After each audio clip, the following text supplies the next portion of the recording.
Hey, what's good, fam? It's Tuesdays with Tawana. I'm back. Woo woo. What's going on? It's Dr. Tad, your host and your curator for Tuesdays with Tawana. I cannot tell you how much I have missed y'all. For sure. Oh my gosh, I have missed you so much, but took a much needed break. Uh, yeah, took a much needed break and a beautiful break it was. Yes, so I'm so happy to be here on this Tuesday. Just chopping it up one more time with you with episode 103, season 3.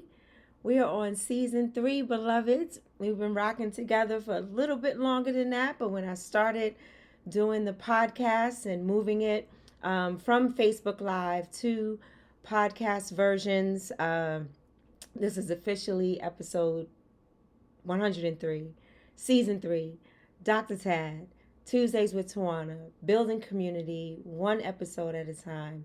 So if you're joining us for the first time live, you want me to engage, insert your voice into this narrative, just throw your comments up and I will read them accordingly. If you are watching this later during a replay or listening to a podcast, you can also leave comments there. I check constantly because this is not about me just talking the whole time. I want to engage community about life, about things, joys, and sadness, and everything in between, and celebrations, and what's going on in our world and in our society, and just chopping it up with family. We're still in the midst of COVID. COVID is still real. COVID is still happening. Thank goodness, after 10 days of travel, I am still negative. Test myself often as I can to make sure that I stay on top of my health. So, yeah, let's get it popping. Yeah, let's get it popping today. Just happy New Year to everybody. A few plugs very quickly. Please make sure you go on to thedrtad.com and fill in your information so that as I start sending newsletters and information to community, you will be the first to know and have that information. Couple of major announcements coming up this week, and I would love for my Tuesdays with Tawana to be the first to receive that information. So yeah, www.thedrtad.com. Go on to Dr. Tad and sign up for my website. Also, we are back and we are experimenting with different things. So I hope that you can hear me. So yes, you can, because I have a new mic. Thank you to the recommendation of my podcast crew. Yes.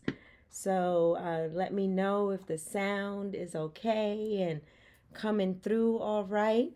and we are going to get started. So, listen, first of all, I'm grateful to be here, grateful to be healthy, grateful to be feeling good, grateful to have on my Tally and Twine watch, black owned, blackety black, black, Harlem Underground uh, track shirt, sweater.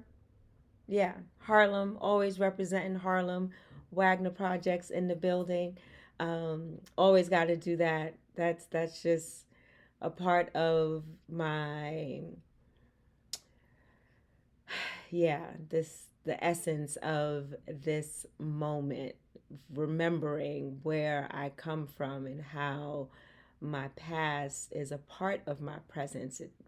It doesn't define me, but it is a part of who I am. So, with that, I need to pull up these comments so that I can see when my beloved pop on and make comments. So today, as we delve into episode 103, season 3, welcome to season 3 again. I thank my community for rocking with me all the time and being present and sharing their ideas and dreams and struggles and prayer requests and community building and just having real talk about what's going on in our society and in this world. So I am so grateful to each one of you for staying committed and staying with me over the last 3 years and more. And today, I thought it would be great to start off with two messages and two quotes, if you will, that I received because it's important for this work that I do, pouring out so much, pouring out energy, pouring out love, pouring out what I've received from others, whether it's through research or listening to beloveds in communities, listening to leaders that speak life and speak hope and speak courage into my life so that I can be here to love and share with you with this unconditional positive regard that we talk about often, right? So our theme for today, if you will, is I am unstoppable and I'm reclaiming my life. And I must give credit to Pastor Mike from my church in New York, First Corinthians Baptist Church, NYC. We listen as a family every Sunday, every ish Sunday. But as much as we can, and we chat and dialogue about what hit home for us, and just chopping it up about God's word and what Pastor Mike has brought forth. And this I am unstoppable has just been resonating in my soul. So we're going to talk about that and delve into that for a moment. But I also listen I also experience Pink Robe Chronicles with Reverend Dr. Melva Sampson, badass, prophetic preacher, teacher, curator of our Hush Harbor, our gatherings, just amazing. And she talked about this reclaiming. I happen to say, reclaiming my I am unstoppable and I am reclaiming my life, my how I choose to show up in the world, my living, my being. And it's just those two beloveds, words cannot express how much they have poured into me so that I can continue to do the things that I love to do. So, this is not a 2023 thing, new year, new me, all that. Every day is a new day, a new opportunity, a new day to give thanks and to express gratitude for breath, for life, for moments. And everybody's gratitude is different. So when we talk about I am unstoppable, right? When we talk about I am unstoppable, the way you are unstoppable is probably different from the way I am unstoppable. And because comparison is from the pit of hell. It's the adversary. It's don't do it. Do not compare yourself to someone else or someone else's life, someone else's success, someone else's drive, someone else who was able to overcome something that you are currently struggling with. Being unstoppable is really about learning what it is that gives you life and gives you courage and gives you hope. And remember, hope is not some pious thought or pious ideology or pious wish or desire. It is actually action. It's anger at the way things are and the courage to make sure they don't remain that way. Right? So that's what hope is about. I love Dr. Alan Bozak and how he expounds upon St. Augustine's words of hope has two daughters, hope and courage, anger at the way things are, and the courage to make sure they don't stay that way.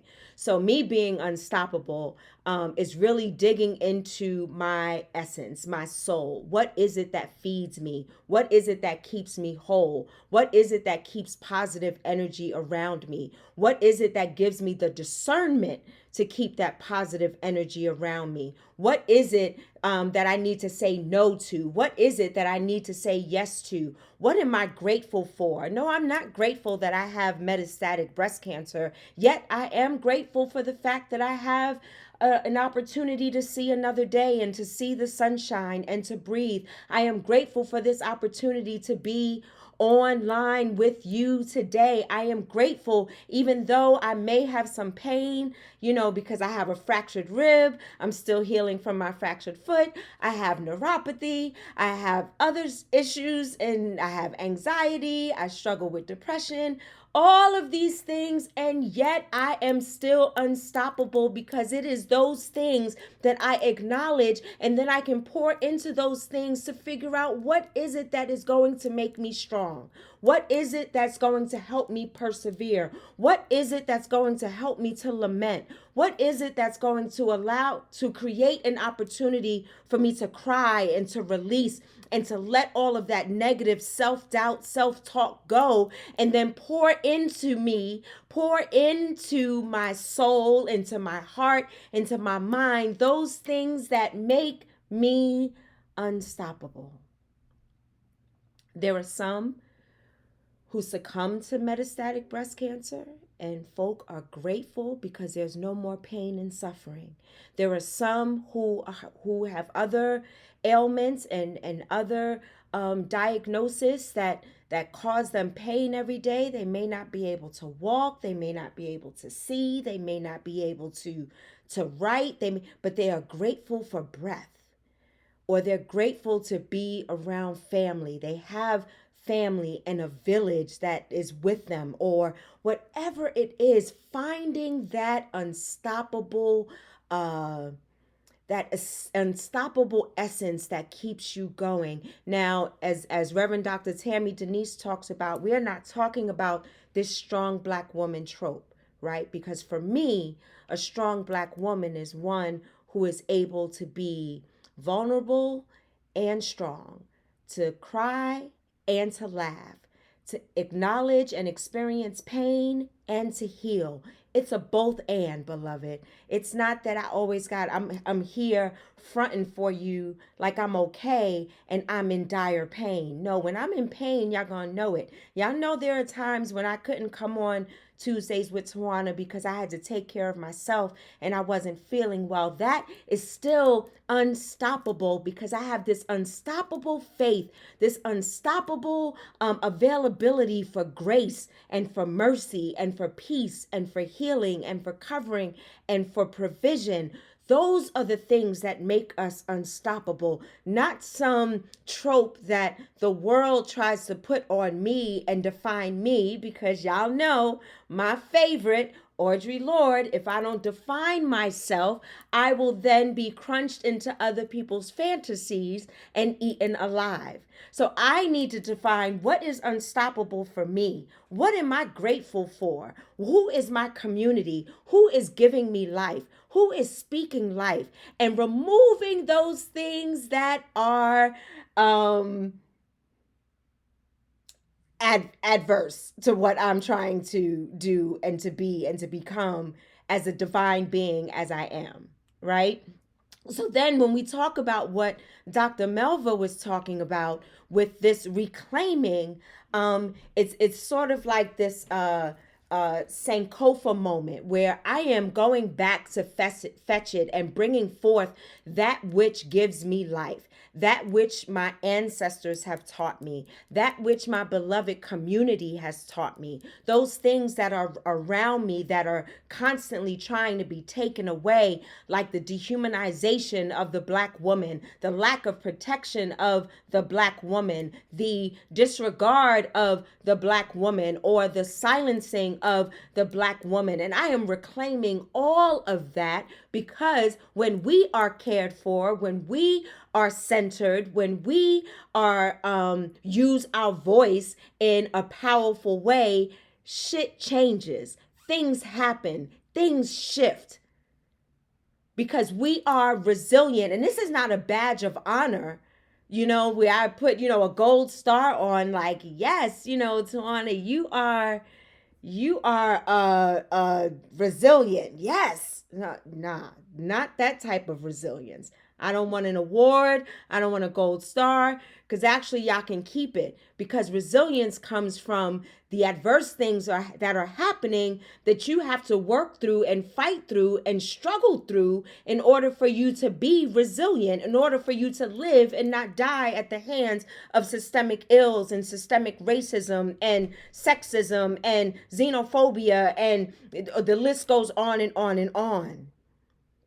So that resilience is not necessarily something that I am necessarily like, puffing my chest out and being proud of, but it is something that I need in order for me to live and not die to metastatic breast cancer, where 41% of Black women are dying as compared to white women. And I will say that every single episode until me and Dr. Tammy Denise and Reverend Carolyn Habersham and Sister Rochelle Fry Skinner and Soul to Soul Sisters and whomever else will speak loud and clear and go to Washington and talk about the mortality rate of Black women at 41% that hasn't changed. So I need a sense of resilience to fight for my life every day. So what type of resilience do you need in order to claim and to show up as unstoppable, to show up as reclaiming that which was taken from you? You didn't give it away. You have it. You are naturally divine. You are a child of the Most High. You are a co-creator. You are brilliant in your own way. It doesn't mean that you have to have a PhD to be brilliant. I'm grateful for my PhD. I'm grateful for the work that I put in, my earned PhD. And you can be brilliant in love, in loving one another. Somebody could have a PhD and just be an ass.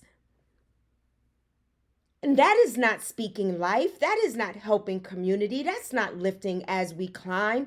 That is not loving beyond measure. That is not each one reach one. That is definitely whiteness. That is very individual, very either or, very supremacist, very elitist. That is not what we're about as the Black diaspora.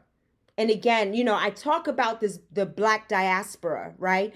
I'm careful about making blanket statements. Blanket statements are like, all Black people do this, right? Or all white people do this. And that is not the case. But we can talk about it, because just as a researcher, that the percentage of folk that are racist, and realizing that it's not just white people as in a color, but it is a mentality and a mindset. So what is it that you need to reclaim in order not to conform to the society's version of life and living and family, society's version of you get yours, I gotta get mine, the society's version of pulling myself up from my own bootstraps. This and we don't even have boots.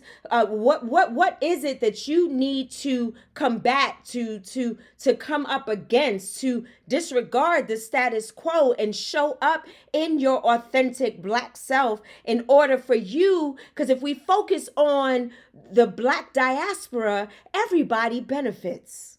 If we focus on the Black woman, who 9 times out of 10, again, this is not a badge of honor. I don't want it. I don't really want it for anybody, but shit, if you want it, you can take it.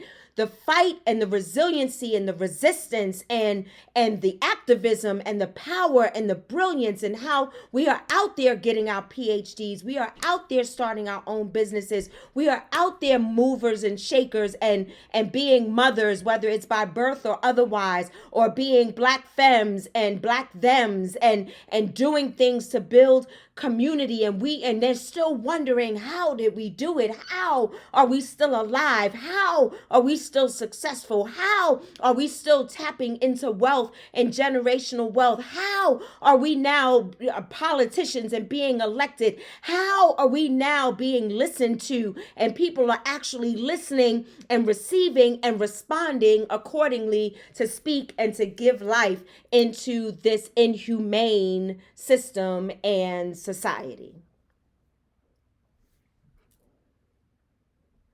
Yeah. I see a lot of comments on Facebook, and let me go to them because they're not showing up on my platform that I use. So I apologize. So let me get the reading glasses. You know, I'm 52. I'll be 53 March 9th. Mark the calendar. Yes, yes. Oh, Jan, Happy New Year, beloved. Good to see you. My brother Larry is on. We were just talking this morning. We are so connected energetically and spiritually. I can't even begin to tell it all. Yes, my sister Tony is on. What's up, little sis? Christina, good to see you, beloved. Welcome back. Yes, yes. Welcome back to you too. Thank you for joining. Yes. Oh, good. The sound is coming good. I'm grateful for coming through well. I'm grateful. Oh, Natasha L. Robinson, Esquire. You know I got nothing but love for you, sis. Talk, yeah. Okay, let me go on before I cry my lashes off. Yes, PRC in the house for sure. For sure. Thank you. Hey, Daryl. Good to see you. I'm glad you joined today. Yes. Christina said, what do I need to release? What do I need to confront in order to heal and push forward? Yes, it is a constant duality. Whew, beloved, Joylene is watching. She watched me grow up. Not saying her age, like she watched me, like we kind of grew up together. She's just a little older than me. I love you, sis. Christina said, stay on the wall. Stay on the wall. Yes, talk about it. Christina said, you walking heavy today. Preach. Jamie is in the building today. Yes. Yes, my daughter is on. Much love to you, honey. Feel better. Tanisha said, no crying your lashes off when your makeup artist sister is still watching. Yeah, you know how we do on here. We just chop it up, keep it real. I do apologize for missing your comments. I don't know what's happening. I'm switching platforms, blah, blah, blah, but I'm here and I'm grateful.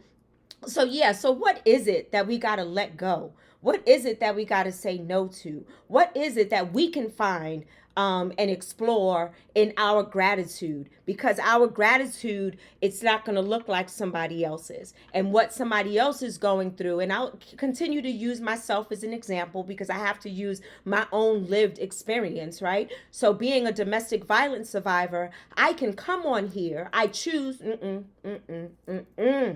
let me change that.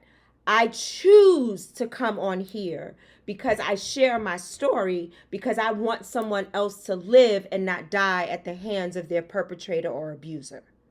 I want them to know that they're not alone. I want them to know that they are worthy. I want them to know that you deserve to live and you don't deserve anyone to abuse you mentally, physically, emotionally, financially, sexually, and the list goes on and on and on. Whether you are Black beloved, LGBTQIA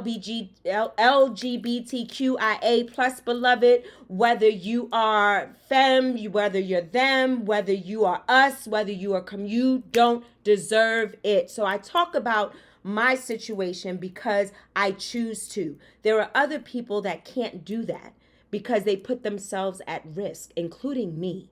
I put myself at risk every day in order for me to build community and prayerfully posit something in the atmosphere, posit something in someone's heart so that they know in their souls that they don't deserve what they are going through. And then, of course, we got to fix the screwed up system, right? Because quite honestly, if we were real about this, many domestic violence victims don't leave because who wants to go into a shelter that is not safe, that is not sanitary, that is short term, that'll kick you out if you have any type of mental problems, or if they don't like you, or they feel that you don't belong there. The system is jacked up. So sometimes they stay in these heinous relationships because the place that they're going to isn't so well either. You know, it's hard to go stay with family because then you put the family at risk and you don't want to put your family at risk. So, you know, there's a lot of layers to this when it pertains to domestic violence. So we talk about it, and we talk about, though, even in the midst of that, what is it that you need to find within yourself in order for you to be resilient, in order for you to make a safety plan, in order for you to reach out for help, in order for you to leave some things behind so that you can live. Sometimes you got to leave your family and your community and the things that you know, but you know we serve a God that's a God of restoration. You know we serve a God that will restore anything that you have lost. We know that we serve a God that is a protector and a healer and a provider. We know we serve a God that is going to make straight the crooked paths. We know that we serve a God that makes rivers in the deserts. We know that we serve a God that when you write the vision and make it plain and you see it and you make it manifest, it will happen. Finding that joy in the midst of metastatic breast cancer when I had near-death experiences, but I was grateful every day that I woke up. I was grateful for the amazing team of doctors that would come into my room. It was like 7 or 8 doctors around my bed when I had a blood infection. And y'all know sepsis can take somebody out of here. But yet I'm still here. But somebody else may not have made it, but that's not in my comparison to them. Their life was their life, and for whatever reason, their time on this side had to end. My dear friend Amy, who had the same diagnosis I had, succumbed to her challenges with HER2 positive metastatic breast cancer. And of course, survivor guilt comes in because, you know, you don't want to lose a loved one. We have lost so many loved ones over the last couple of years. And what makes it so different, like, you know, we all live to die. Right? We all live and we're all going to die. What's so different now is not only because of COVID, but the other comorbidities that come out of that or is related to it. And it's people that are my age and younger. People in their 30s are dying from heart attacks. What do we got to do to be unstoppable and reclaim our lives? Reclaim, restore the food deserts, replenish the food deserts, helping us to learn about finances and work and rest. Bishop Tricia Hersey, the Nat Ministry, Rest is Resistance. Read it. It will remind you of how important rest is. And rest is just not only sleep. It's being able to rest your mind, body, and your soul in a place of serenity, in a place of breathing, in a place of releasing. So what is it that you have to release in order for you to peel back the layers so that you can get to the essence of you, the essence that feeds you, that lets the blood flow through your body, that keeps your heart pumping, that keeps your mind and your heart connected to your soul so that you are in alignment with who you are called to be and how you show up in this world. Reclaiming those things that were taken away from us, reclaiming the fact that they say that women shouldn't leave, reclaiming the fact and going against women should be silent, and reclaiming our power, reclaiming our divine prowess, reclaiming our nurturing spirits, reclaiming our brilliance, reclaiming all of that so that we can continue to build community, one moment, one episode, one conversation, one experience at a time, and being unstoppable. Nah, you can't stop me. Only I can stop me. I was listening to Dr. Dorsey last night. We had a Zoom call, and they went to an event, and I don't remember who this quote was from, but it's not mine. What destroys a vision is another vision. If you don't manifest and fulfill and walk through the vision, and you allow another vision to come in on top of that, then you're just doing too much. And then how do you give energy to all these different things? And then you deplete your energy. Then you're not getting rest. You are now a part of this grind culture, chasing the bag instead of the bag chasing you in what you were called to do. So, beloveds, I leave you with this today. You know, being unstoppable and reclaiming your life is not a badge of honor. It's not an elitist statement. It's really about you living and living life more abundantly. It is about you bringing joy and hope and peace into your aura so that you can attract with others. Like how you show up in the world and the energy you give out, it comes back to you. Let me go to the comments really quick. Dr. Jamie said, what do we have to let go of? And let's make space for grief that may come. And you know there's a community that can be with us. The system is traumatizing. Yes. Whew, Dr. Jamie, I'm so glad you're on here. Tanisha said, conversely, knowing that someone has to die for you to live is also a heavy load to carry, even as a member and a family member, a caregiver. The dichotomy of all of this is overwhelming. Hope for life coupled with grief and another family's loss, a different kind of survivor's guilt. Absolutely. And for those of you who are joining us for the first time, Tanisha's husband had a heart transplant, and in order for him to live, somebody else had to die.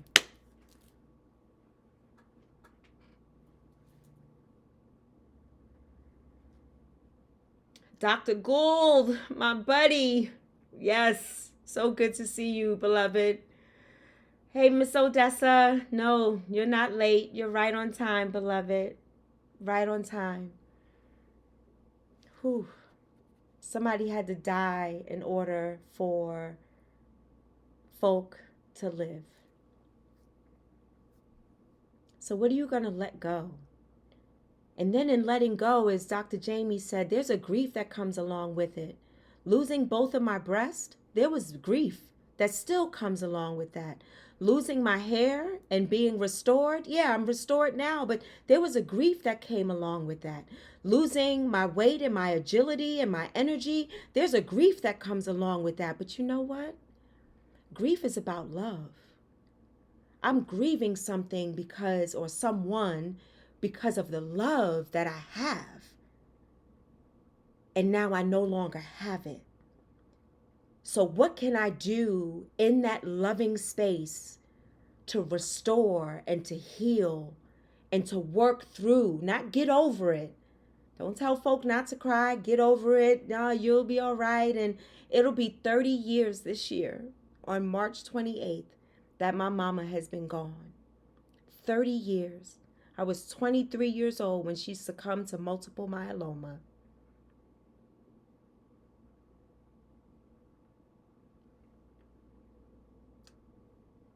The grief is still there because I love my mama. And I know because of Pink Robe Chronicles and other beautiful Black beloveds, like soul to soul sisters, remind me that they may be gone from this life, but they left a legacy. And they are still guiding and watching and speaking to me and through me in the ancestral realm. And I am so grateful.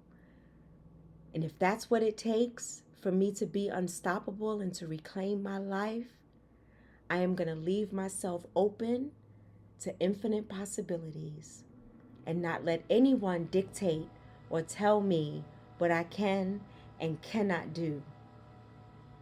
So we are unstoppable, beloved. So be unstoppable today. It ain't easy to get over it. Dr. Jamie said, talk about it. It ain't getting over it. There's no such thing. We learn to live with the loss, working through grief when it comes. Hallelujah. Hey, Miss Jade. We are in this together. We are not alone. So I hope to see y'all on next Tuesday. Who knows what we'll talk about? You know how we do. Sometimes there's a little title up there. Sometimes it isn't. But the one thing that's in common about Tuesdays with Tawana is that we are building a loving, beloved community, one episode at a time. I love y'all for rocking with me today. I am so grateful for you. I love you dearly. I'm sending you so much love and light. And know that we are in this together. Our hearts and our energies and our wombs and our souls, we are so connected.